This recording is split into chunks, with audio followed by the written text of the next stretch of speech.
Welcome to this special installment of Case in Point, produced by the University of Pennsylvania Law School. I'm your host, Steve Barnes. Today we'll be talking about what the U.S. Congress's repeal efforts can teach us about the legislative branch's attempts to reform the federal regulatory and rulemaking process. Joining us to go over this topic is first, Cary Coglianese. He is the Edward B. Shills Professor of Law and a Professor of Political Science here at Penn. He's also the Director of the Penn Program on Regulation. Also joining us is Gabe Scheffler. He is a Regulation Fellow in the Penn Program on Regulation. Thanks so much for joining us. It's exciting to have you here on Case in Point. So to get started, just to take a step back and to provide some context, how are federal regulations made now? And second part of the question is, why is there this movement in the current Congress to reform the regulatory or rulemaking process? The federal rulemaking process is vital for a variety of public protections that we enjoy today.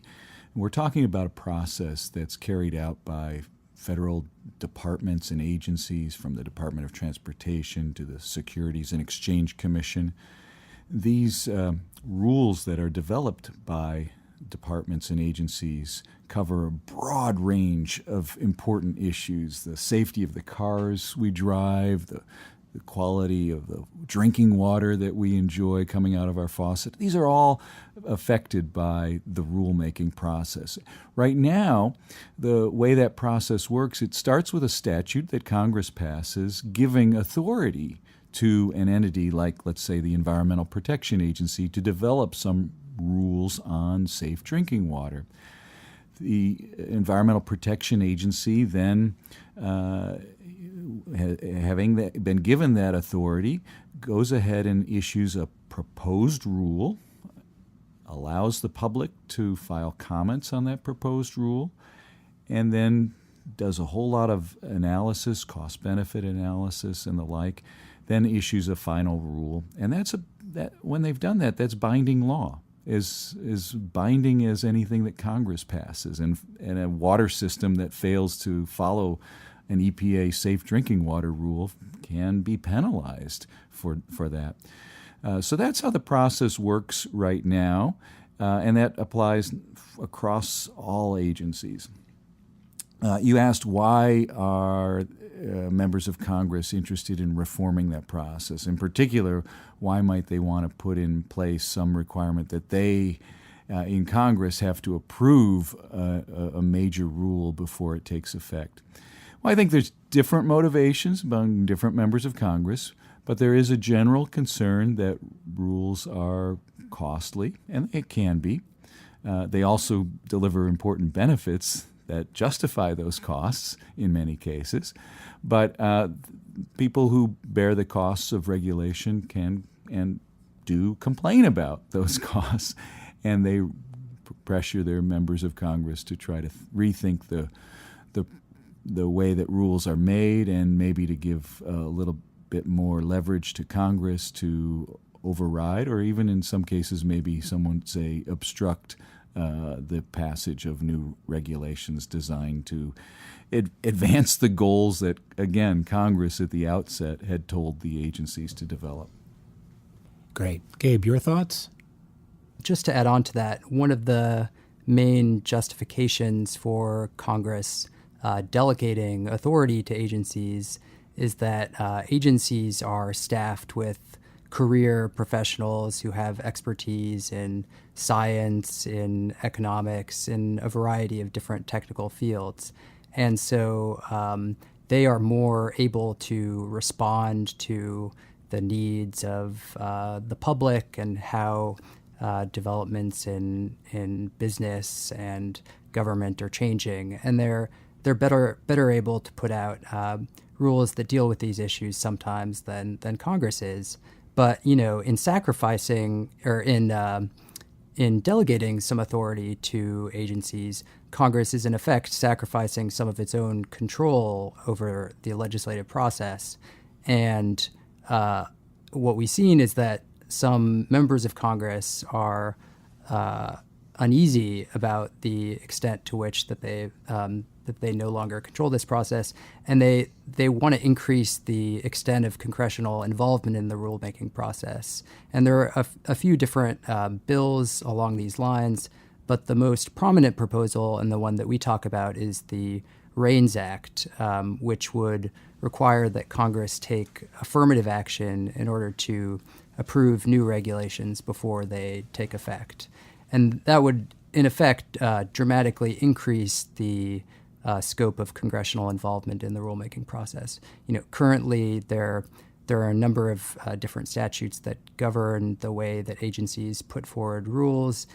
They have to follow a number of different procedures. As Cary said, they have to solicit comment from the public. They have to respond to the comments that they received. They have to go through a cost-benefit analysis. But at the end of all of those procedures, which are designed to enhance deliberation and improve regulation, at the end of those procedures, the rule takes effect as law. Under the Reins Act, Congress would have to then affirmatively approve the rules in order for them to become law. Great, thanks. So regarding the so-called Reins Act, in your paper, you call into question the current Congress's arguments, if you will, for reforming the current regulatory or rulemaking process. Why is that? Well, the Reins Act, which just for anybody listening is spelled how it sounds, Reins, R-E-I-N-S, but it's actually an acronym. It stands for Regulations from the Executive in Need of Scrutiny, and that all spells out Reins. That act would require that before a government agency's regulation or rule can take effect and become binding law, that Congress has to pass a resolution approving it. And that has to go through both houses of Congress to approve a new regulation.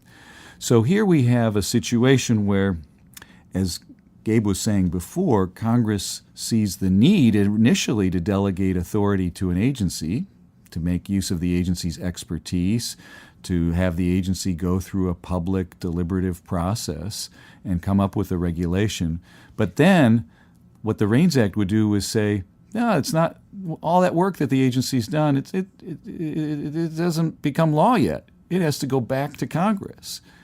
And then Congress can weigh in on it and decide whether it passes. And what we do in our paper is we call out, I think, a central irony about the Reins Act and the position that its proponents have taken about the need for Congress to come in and legitimate agency rulemaking, and yet their own behavior.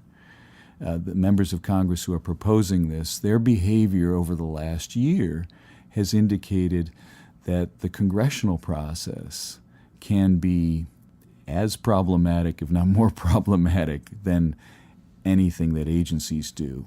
And we look at the repeal efforts that the Republicans in Congress pursued to replace and repeal the Affordable Care Act, and a series of decisions that Congress made to repeal regulations under something called the Congressional Review Act. All totaled, the picture we paint, and I think it's the realistic picture, the legislative process is not very deliberative at all. It's a very truncated process. It moves very quickly. And in the case of the Affordable Care Act, a lot of it has been done in secret. And so this idea that we need the Reins Act to make regulation more democratic seems, at least to me, ironic given the behavior that we see in Congress that makes the legislative process not very deliberative at all. As Cary said, our argument is that efforts to shift more decision-making into the legislative process would, in effect, actually, ironically, weaken democratic deliberation and result in less thoughtful regulatory decisions. And we illustrate that by discussing, in particular, the Congress's recent attempts to repeal the Affordable Care Act. And just to give a couple illustrative anecdotes, so House Republicans back in May of this year, they passed a repeal and replace bill that had only been released the night before they voted on it and hadn't been scored yet by the Congressional Budget Office. And then the Senate had expressed a lot of misgivings about the procedures that the House used to pass this bill. But then when it came their turn to pick up repeal and replace, they first approved a motion to proceed on a bill before they had even settled on what bill they would be voting on.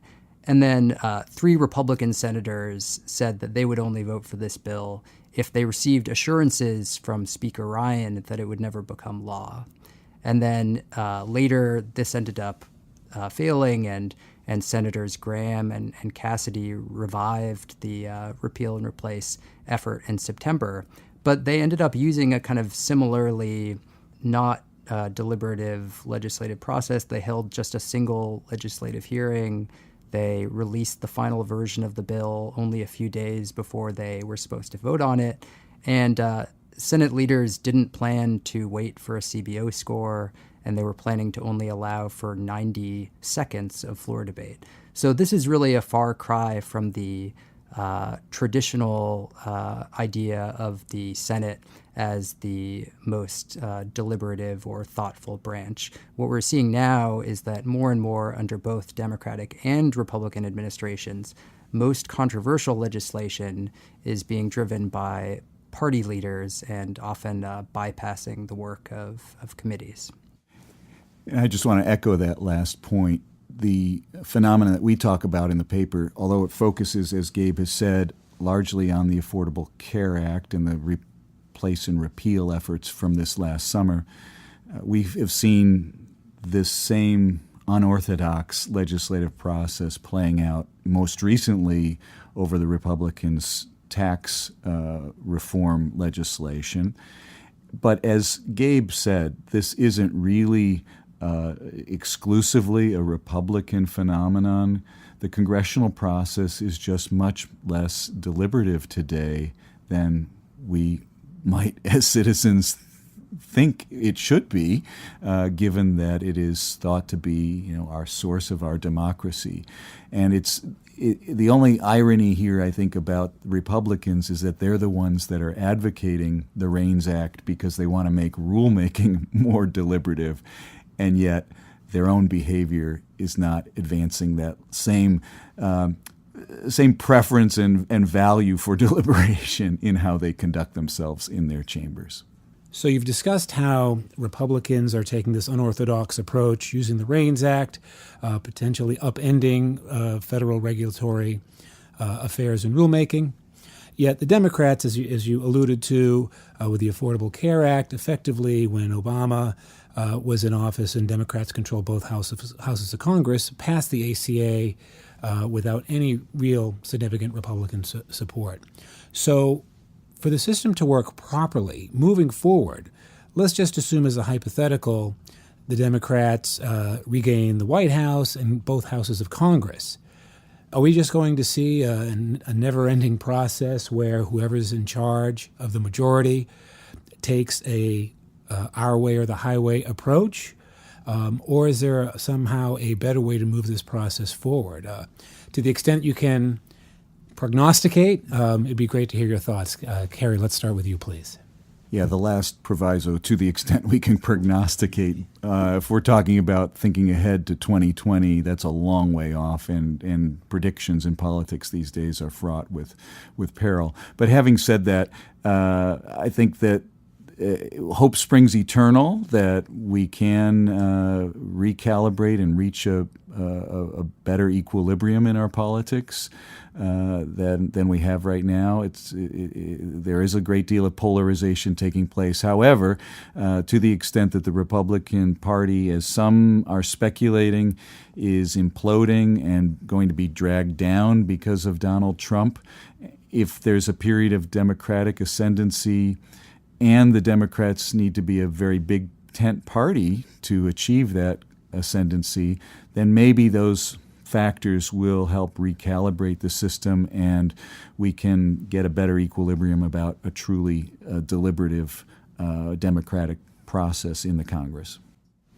I would just to add to that, I would say that even by recent standards, what we've seen from this Congress has been pretty shocking, really. And for example, although the process that led to the passage of the Affordable Care Act has come under a lot of criticism, it was substantially more lengthy, deliberative, and even bipartisan than the processes that Congress has used today.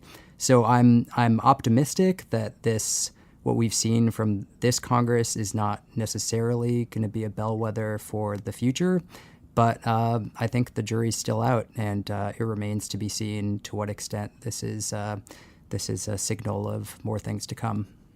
Well, this has been a fascinating, if sobering, discussion on the future of regulation and the legislative process in America. So, Cary Coglianese, Gabe Scheffler, thanks so much for joining us for this special installment of Case in Point. Thank you, Steve. Thanks for having us. Case in Point, Great Minds on Law and Life, produced by the University of Pennsylvania Law School. Executive producer, Rebecca Anderson. Editor-in-chief, Stephen Barnes. And I'm Emily Brennan, assistant producer. Visit us on the web at caseinpoint.org and on Twitter at CaseInPointcast.